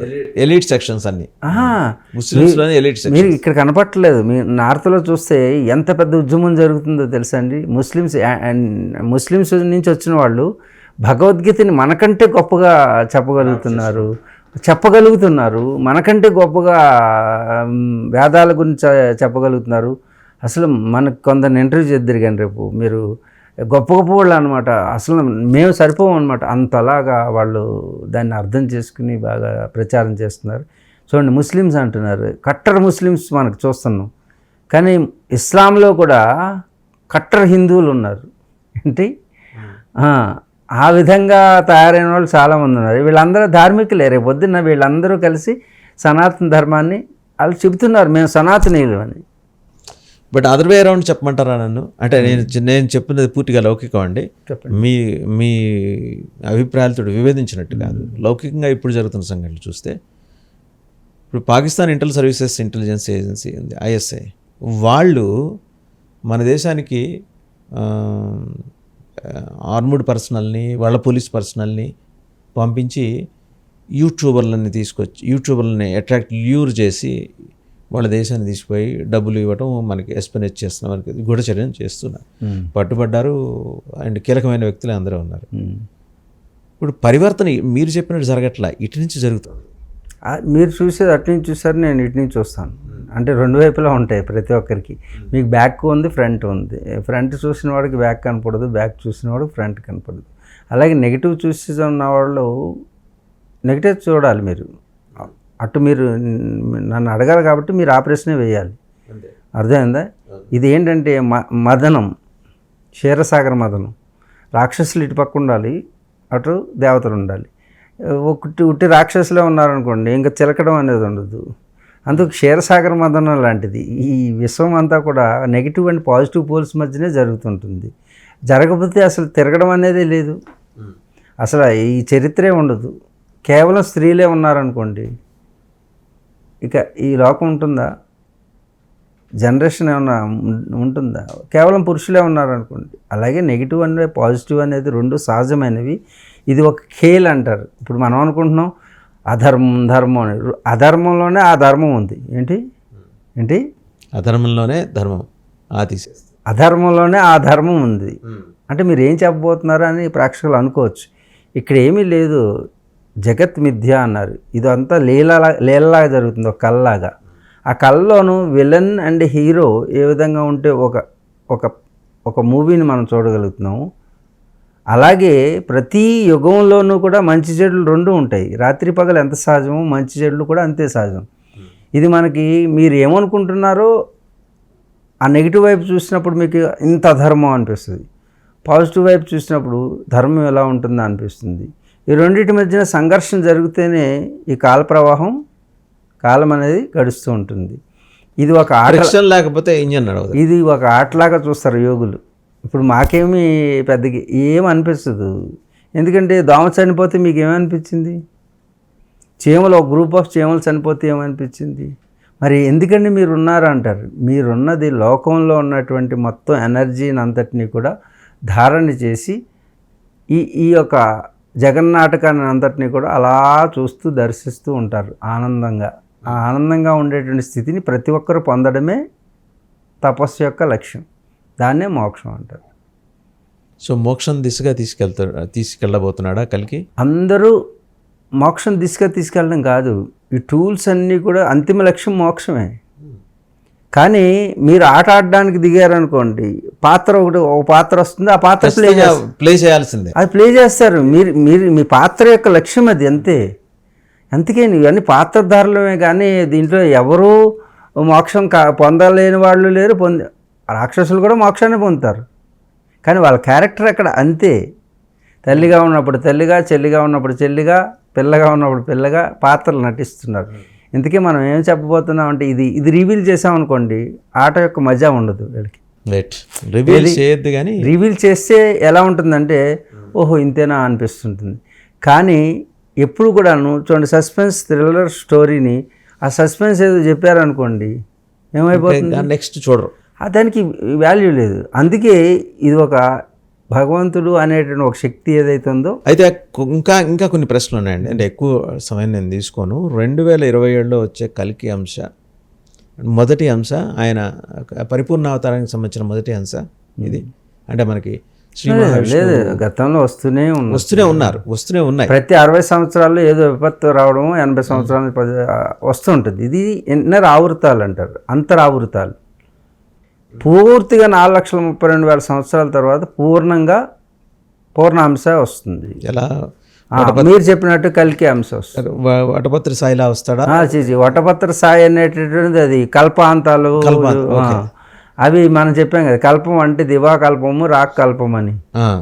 అంటే బ్రహ్మగారికి దివాకల్పం అంటే ఒక పగలు, రాక్కల్పం అంటే ఒక రాత్రి పగలు కలిస్తే ఒక రోజు. అంటే 1000 మహాయోగాలు కలిస్తే, యుగాలు కాదు, మహాయోగాలు కలిస్తే ఒక పగలు. ఆ యొక్క అంతం వేరు, యుగాల అంతం వేరు. ఇలాగ ప్రతిదీ 4,32,000 సంవత్సరాల తర్వాత అయ్యేటటువంటి అంతంలో మరలా సృష్టి ప్రారంభమవుతుంది. దాన్ని ఇప్పుడు సృష్టి ఫార్వర్డ్ అవుతుంటుంది. ముందరికి ఇంకా మీలో ఉన్న జనమే చూడండి. ఇప్పుడు ద్వాపర యుగంలో ఉన్నటువంటి వాళ్ళు కలియుగంలో లేరా? ఎవరు ఫార్వర్డ్ అయ్యారు? కృష్ణుడు ఎండ్ అయిపోయిందండి. ద్వాపరంలో కృష్ణుడు ఆయన అవతారం అక్కడ వెళ్ళింది. తర్వాత పాండవులు ద్రౌపదితో ఎండ్ అయిపోయారు. ఎండ్ అయిపోయిన తర్వాత ఫార్వర్డ్ అయింది ఎవరు? పరీక్షిత్ ఫార్వర్డ్ అయ్యాడు. పరీక్షిత్ ఏ విధంగా అదే అంశని ధర్మాన్ని 4 పాదాలు పెట్టి పాలించాడు కలియుగంలో కూడా. కానీ కలి ఒప్పుకోడు. కలి ప్రవేశించాలి. కలియుగంలో కలి లేకుండా ఎలా అవుతుంది? అందుకు కలి ప్రవేశించడానికి అవకాశం ఇవ్వట్లేదు. ఎవరు? పరీక్షిత్ ఇవ్వకపోతే ఏం చేశారంటే, అప్పుడు గోవుని హత్య చేస్తే అధర్మం ఉన్నట్టు. అందుకు గోవుని హింసించడం మొదలు పెడుతుంది. ఎవరు? కల్కి. ఇప్పుడు పరీక్షితుని ఏం చేయలేడు, ఎందుకంటే ధర్మాన్ని 4 పాదాలు నడిపించే వాళ్ళని ఏ దుష్టశక్తులు వాళ్ళ దగ్గర రాలేవు. అందుకు అధర్మం జరగాలంటే ఆ రాజ్యంలో ఒక గోవుని హింసించడం చేస్తాడు. హింసించడం చేస్తే పరీక్షిత్ వెళ్తాడు. నా రాజ్యంలో గోవుని హింసించడం, ఓరి నాయన, నాకు ఈ కలియుగం నాది, నీది కాదు. ఇక్కడ అధర్మం జరగకపోతే ఎలాగా అంటాడు. నేను గోహత్య జరగనివ్వను. గోహత్య జరిగితే అన్ని దుష్టశక్తులు మీ మీదకి వస్తాయండి. ఈ లోకంలో ఎక్కడైతే గోహత్య జరుగుతుందో అక్కడ అన్ని దుష్టశక్తులు విజృంభిస్తాయి. అందుకని గోవుని హత్య చేయడం అనేది చేయబోతాడు కల్కి. అప్పుడు ఏం చేస్తాడు? పరీక్షిత్ వెళ్ళి ఆపుతాడు. ఆపితే నాకు చోటు చూపించి అంటాడు. 4 చోట్ల ఇస్తాడు. ఒకటి మద్యము, మాంసము, కాంత, కనకము, మద్యము, మాంసము. అంటే మహిళ, మద్యము, మాంసము, ఈ యొక్క డబ్బు అంటే బంగారం. ఇది ఇవ్వగానే సరే వాటికి ఆశపడే వాళ్ళు ఎవరు లేరు ఆ రాజ్యంలో అని అనుకున్నాడు పరీక్షిత్.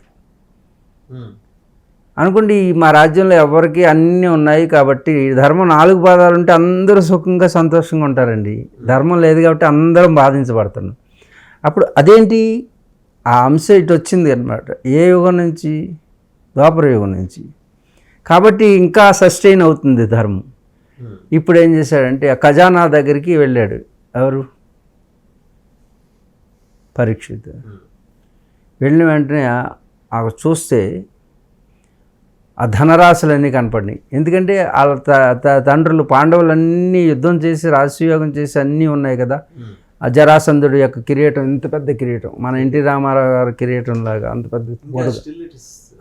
ఆ ఎగ్జిబిషన్లో కనపడినాయి. వాళ్ళ దాంట్లో కనపడితే ఆహా ఎంత బాగుంది, మా పూర్వీకులు ఇంత ఎలా పెట్టుకున్నాడు.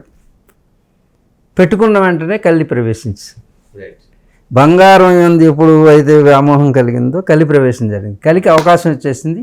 ఇక అక్కడి నుంచి చూడండి, ఇతను వెళ్ళి పరీక్షిత్ వెళ్ళి ఒక ముని మెడలో ఒక చనిపోయిన సర్పం సర్పాన్ని వేయడం, అక్కడి నుంచి స్టోరీ అంతా సర్పయాగం ఇదంతా కూడా కలి ప్రవేశించడానికి అవకాశం కలిగి ఈ కలియుగంలోకి ప్రవేశించాం. ఆ విధంగా మనం ప్రవేశిస్తాం. మీరు చెప్పినటువంటి వటపత్ర సాయి అనేటటువంటిది పూర్ణాంతం అన్నమాట, విశ్వాంతం. అంటే మాస్ అనేది ఇంకా ఉండదు, మాస్ అనేది ఉండదు. అంటే పదార్థం అనేది అసంఖ్యాక జలరాశి ఉంటుంది అంతే. పదార్థం అనేది ఉండదు, అసలు పదార్థం అనేది ఇంక ఉండదు. కేవలం వాటర్ బాడీలోకి వెళ్ళిపోతుంది అనమాట. అంటే ఈ మాస్ నుంచి లిక్విడ్లోకి వెళ్ళిపోతుంది అని దాంట్లో ఆ వటపత్ర సరే, ఫైనల్గా కంక్లూడ్ చేసే ముందు మీరు ఎలాగ చెప్పారు వచ్చేది అంశారూపమే కాబట్టి ఆయనలా అంశారూపం ఎలా ఉండబోతున్నాడు, పరిపూర్ణ అంశారూపం ఇప్పుడు మనం ఎవరిని చూడలేకపోవచ్చు. అంటే మా బట్టి వాళ్ళు లౌకికంలో ఉన్నవాళ్ళు 4 లక్షల సంవత్సరాల తర్వాత వచ్చే పరిపూర్ణ అవతారం ఎలా ఉండబోతుంది, ఇద్దరికి ఉండే వేరియేషన్ ఏంటి చెప్తారు? ఇప్పుడు మన అంశ అనేటటువంటిది ఒక ఎనర్జీ ఫామ్లో వచ్చి ఒక ఫిజికల్ ఫామ్లోకి ఆ అంశాలన్నీ వెళ్ళి వాళ్ళ చేత వర్క్ చేయించుకుంటుంది. అదే పూర్ణావతారంలో ఆయనే మళ్ళీ తిరిగి పుట్టి జన్మించి మళ్ళా మామూలుగా ప్రారంభమవుతుంది. కృష్ణుడిలాగా, రాముడిలాగా, అలా కృష్ణ అవతారం ఎలాగ వచ్చిందో అలా జరుగుతుంది. కృష్ణావతారం పూర్ణాంశ పరిపూర్ణ అవతారం, రాముడు మానవ అవతారం. కాబట్టి ఇలా పూర్ణాంశ వచ్చి తిరిగి ఇక్కడ ప్రకటన చేసుకున్నారు ఆయన నేను దేవుడు నేను కృష్ణావతారంలో, రామావతారంలో చేసుకోలేదు, చెయ్యక్కర్లేదు. ఎందుకంటే రాముడు మానవావతారం, అది మానవుడిగా పుట్టాడు. అంతేగాని మానవుడిగానే ఆయన జీవించారు. ఆయన ఏమీ మిరకల్స్ చేయలేదే, కృష్ణుడు మిరకల్స్ చేశారు. ఆయన యొక్క సిద్ధుల్ని ప్రకటించారు. ఆయన సిద్ధుల్ని ప్రకటిస్తే మానవుడు ఎలా అవుతాడు, దేవుడు అవుతాడు. అందువల్ల సిద్ధుల్ని ప్రకటించకూడదు. అక్కడ మానవ ప్రయత్నంతో తను అన్నీ అధిగమించాలి కాబట్టి ఆ అవతారంలో అదే చూపిస్తాడు. రామో విగ్రహవాన్ ధర్మ, రాముడు ధర్మాచరణకు వచ్చినటువంటి మానవ అవతారం. అందుకు మానవుడే కానీ దేవుడు కాదు. కృష్ణుడు అలా కాదు, తను పరమాత్మగా అంశాలతో వచ్చాడు కాబట్టి పరమాత్మగానే ఆయన ప్రకటించుకుంటం జరిగింది. ఇందుకే ఈ జటాజూటాల గురించి పూర్తిగా మీరు అడగలేదు. ఈ జటాజూటాలు అనేది శివుడికి చూశారు కదా ఉంటాయి. అంటే జటాజూటాలు అనేటటువంటిది శక్తిని విడుదల చేసేటటువంటివి, శక్తిని మళ్ళీ తీసుకుంటాయి. మేము సాధన చేసేటప్పుడు ఈ జటాజూటాలు అనేటటువంటివి హిమాలయాల్లో ఒకటి శరీరాన్ని రక్షించడానికి ఉపయోగపడతాయి. మాలోంచి వచ్చినటువంటి బయట నుంచి వచ్చే వాతావరణం నుంచి వచ్చేటటువంటి శీతలమైన గాలుల నుంచి రక్షించడానికి ఒకటి ఉపయోగపడతాయి. అలాగే ఇది ఇన్సులేటర్ కింద పనిచేస్తుంది. లోపల ఉన్నటువంటి శక్తి తరంగాలకి ప్రిజర్వ్ చేయడానికి ఉపయోగపడేటువంటి ఒక రకం. ఇలా పెడితే ఒక రకమైన డిష్ యాంటీనా అంటారు. పైన పెడితే మనం ఒక రకమైనటువంటి ఛార్జీ అవుతుంది. దీన్ని ఇలాగ వదిలేసామనుకోండి, ఇదొక రకమైన సాధనకు ఉపయోగపడుతుంది. అలాగే వెనక పెట్టామనుకోండి, వెనక పెడితే ఒక రకమైన సాధనకి ఉపయోగపడుతుంది అన్నమాట. ఇలాగా డైరెక్షన్స్ మార్చుకునే డిష్ యాంటీనాలు ఎలా ఉన్నాయో అలాగే ఒక్కొక్క సాధనకి ఒక్కొక్క రకమైనటువంటి జటాజోట ధారణ అనేది చేస్తాం. ఇది శరీరంలో సాధన చేసేటప్పుడు ఉష్ణోగ్రత ఉంటుంది, చాలా వేడి వస్తుంటుంది. దానికి ఏమవుతాయంటే పైకి లేచి ఒక్కొక్క శక్తి లేచినప్పుడు ఈ జటాజోటాలు మీకు చూస్తే ఇలా ఆకాశంలోకి లేస్తాయి. ఈ సీన్ వేడికి కాదు, లోపల జరిగే సాధన యొక్క శక్తికి, తీవ్రతకి, లేకపోతే తీవ్రతకి. ఇవి మీరు ఎప్పుడైనా కొన్ని మిషన్లోకి వెళ్ళినప్పుడు ఎంటుకలు ఇలా లెగిస్తూ చూసారా కొన్ని ఎగ్జిబిషన్లో? అలాగా కొండల్ని అనేటువంటి శక్తి మనలో ఉన్నటువంటి ఊర్జాశక్తి లేచినప్పుడు ఇవి ఇలాగ జటాజుటాలు లేస్తాయి అన్నమాట. డిడ్ యూ పర్సనల్లీ ఎక్స్పీరియన్స్ అండి హిమాలయాల్లో సాధన మీరు సాధన చేసినప్పుడు ఆ రకమైన? అందుకే అవి ప్రదర్శనకి ఎట్టి పరిస్థితుల్లోనూ ఎక్కడ ఒప్పుకోరు. అక్కడ మాత్రమే, అది కూడా ప్రదర్శన కాదు, సాధన చేసుకునేప్పుడు ఇట్స్ హ్యాపెన్స్ అంతే. లోపల జరిగే ప్రక్రియ బయట చూడలేము మనం. బయట ఉంటే ఈ బయట మనం చూడలేము, బయట ఉంటే ఇది జరగదు. బట్ మీకు అది తెలుస్తూ ఉంటుంది, పర్సనల్గా మీరు ఎక్స్పీరియన్స్ అవుతూ ఉంటారు. ఎదుటి వాళ్ళది ఎక్స్పీరియన్స్ అవ్వచ్చు, ఎదుటి వాళ్ళు అంటే ఆ సమయానికి మీతో ఉన్నవాళ్ళు అదే ఫ్రీక్వెన్సీలో ఉన్న వాళ్ళే ఎక్స్పీరియన్స్ అవ్వచ్చు. ఎందుకు ఇప్పుడు తను సాధన చేసేటప్పుడు పక్కన ఈ కర్టెన్స్ అన్నీ కూడా ఎగరడం, అంటే ఒక వైబ్రేషన్ అలా చేస్తుంటుంది. అవన్నీ అనుభవించవచ్చు, బయట చూడొచ్చు. కానీ సాధకులై ఉన్నటువంటి వాళ్ళు, పరిణతి చెందిన వాళ్ళకే ఆ దృశ్యం కూడా కనపడుతుంది. సరే, మీ సౌరపీఠం ఫైనల్గా చెప్పండి. సౌరపీఠం యాక్టివిటీ ఏంటి? What is the message you wish to convey to the society? Sourapeetham ఎప్పుడు కూడా ఏం చేస్తుందంటే అండి, సూర్యారాధన చేస్తూ ఈ యొక్క సౌరశక్తి ద్వారా విశ్వానికి ఒక మంచి జరిగేటట్టుగా, విశ్వం అంటే నాట్ ద జనం కాదు, మనుషులు కాదు, సృష్టిలో సమస్త జీవరాశి, సమస్త జీవరాశి కాదు, చర అచర, చర అచర ప్రాణం లేనివి కూడా, అంటే చెలించకుండా అన్నిటికీ ప్రాణం ఉందండి. చరము అంటే కదిలేవి. మీరు చెప్పేది రాయి రప్పలకు కూడా ప్రాణం ఉంటుంది. ప్రతి అణువుకి ప్రాణం ఉంది. గ్రహాలకి అన్నిటికీ కూడా, గ్రహాలకు కూడా విపత్తులు వస్తుంటాయి. గ్రహాలకు కూడా మనం అనుకునే భాషలో అయితే జ్వరం వస్తుంది. గ్రహాలకు కూడా అన్నీ జరుగుతాయి. ఇప్పుడు ఏ గ్రహాలకి జ్వరం వచ్చి యుద్ధాలు జరుగుతున్నాయి? అదే చెప్తున్నాను కదా, ఒక గ్రహం మీద ఒక గ్రహం చూడండి. ఇప్పుడు శని మేన రాశిలో ప్రవేశించింది. మీరు అనుకుంటారు అదేదో రాయి అని హేతువాదులు చెప్తారు. ఒక రాయే, దీని నుంచి వచ్చే వేడి దీని మీద పడుతుంది కదా. అలాగే దీనికి కూడా ఒక ఆరా ఉంటుంది కదా. అంటే దీంట్లో కూడా ఎనర్జీ ఫీల్డ్, లేకపోతే అంటే మ్యాగ్నెటిక్ ఫీల్డ్ ఉంది. ఈ ఫీల్డ్కి రెండు మ్యాగ్నెట్ల దగ్గరికి వచ్చినప్పుడు చూడండి, నార్త్ పోల్ సౌత్ పోల్ వచ్చిందని రెపెల్ అవుతుందా, అట్రాక్ట్ అవుతుంది. రెండు నార్త్ పోల్ వచ్చినాయి అనుకోండి, రెబల్ అవుతుంది.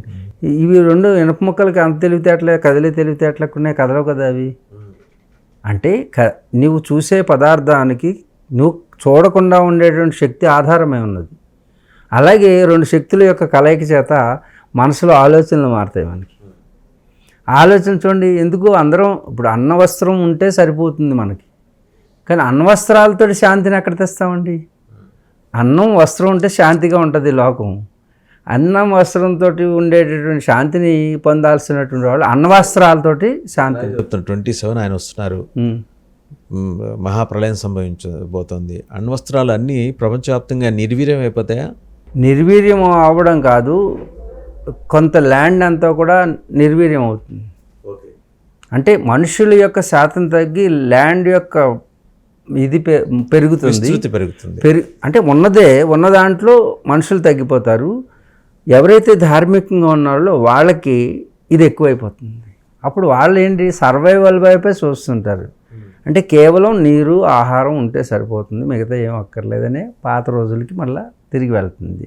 అంకురార్పణ జరుగుతుంది అనమాట, పునఃప్రతిష్ఠ జరుగుతుంది. ఇది కంక్లూజన్. ధన్యవాదాలు. ఓం శాంతి శాంతి శాంతి. హరి ఓం తత్సత్. సౌరపీఠాధిపతి హిమాలయ యోగి ప్రభాకర్జీ చెప్పారు 2027 కల్కి అంశ ఆయన నేరుగా వచ్చేస్తున్నారు. ఒక పసిపిల్లాడిలాగా పుట్టి పెరగటం ఇవన్నీ కాదు, నేరుగా వస్తున్నారు. మనం ఆధ్యాత్మిక సంబలకి ప్రతిరూపమైన సంబల్పూర్లో ఆయన వచ్చి 1 ఏడాది యోగ సాధన తపస్సులో ఉండి తర్వాత మొత్తం విరుచుకు పడబోతున్నాడు. అంటే ఆయన దృష్టిలో రెండే ఉంటాయి, ఆయన తక్కెళ్ళలో రెండే ఉంటాయి, ధర్మం అధర్మం. అధర్మానికి పాల్పడినవాడు ఫలానా కులం, ఫలానా మతం, ఫలానా ప్రాంతం, ఫలానా జాతి, ఫలానా భాష, ఆయనకి సంబంధం లేదు, క్షయం చేసుకుంటూ వెళ్తాడు. భారతదేశ జనాభా 140 కోట్ల నుంచి 30 కోట్లకి పడిపోతుంది. అంటే 110 కోట్ల జనక్షయం జరగబోతోంది. వినటానికి ఒళ్ళు గగురు పొడిచే విధంగా ఉండొచ్చు కాక, బట్ వాస్తవం ఇలాగే కఠినంగా ఉంటుంది. వాస్తవం అనకూడదు, వారి భాషలో చెప్పాలంటే సత్యం ఇంతే కఠినంగా ఉంటుంది. నిజం వాస్తవం వేరు, సత్యం వేరు. సత్యం చెప్పారు, సత్యం ఇంతే కఠినంగా ఉంటుంది. చైనా ఇంతకు మించిన జనక్షయాన్ని ఎదుర్కోబోతోంది. అండ్ శత్రువులు మిత్రులుగా మారబోతున్నారు. మిత్రుడు, మనం ఎప్పటి నుంచో మనకి మిత్రుడు అనుకున్నవాడు శత్రువుగా మారబోతున్నాడు. బట్ ఒకటి మంచి కోసం జరిగే జనక్షయం ఇది. ఒక ఆవృతం మళ్ళీ వచ్చింది. గుర్తు చేసుకుంటే చరిత్రలో మన పూర్వీకులు, మన 3-4 జనరేషన్స్ ముందర వాళ్ళు చూసిన భయంకరమైన క్షామం లాంటి రోజులు రాబోతున్నాయి. అది క్షామమా, వైరస్సా, చైనా వాడు హువాన్ ల్యాబ్ నుంచి పంపించే వైరస్లా, సూపర్ వైరస్లా, అవి ఎక్కడ తయారవుతాయి ఏంటి? ఇది కేవలం ఏంటంటే దీనికి మాత్రమే పరిమితంగా, ఏషియన్ సబ్ కాంటినెంట్కే పరిమితం కాదు, ప్రపంచ గ్లోబ్లో ఉన్న 7 కాంటినెంట్స్కి, మనకు కనపడని ఇంకో 2 కాంటినెంట్స్కి, 9 ఖండాలకి ఇది విస్తరించి భూవైశాల్యం మనకి ఎక్కువ కనిపిస్తుంది. ఎందుకంటే జనక్షేమం కారణంగా. పోరాటం రెండింటి మధ్య, ధర్మం అధర్మం, ఈ రెండూ కూడా కలికి అంశలే. సో ధర్మ ప్రతిష్టాపన కోసం అంశరూపంలో వచ్చే భగవానుడు చేయబోయే ఒక విశిష్టమైన వ్యవహారం ఇది. ఎక్స్పీరియన్స్ అవటానికి యోగం ఉన్నవాళ్ళు దాన్ని ఎక్స్పీరియన్స్ అవుతారు. Thank you very much. ధర్మ సంస్థాపనార్థాయ యుగే యుగే.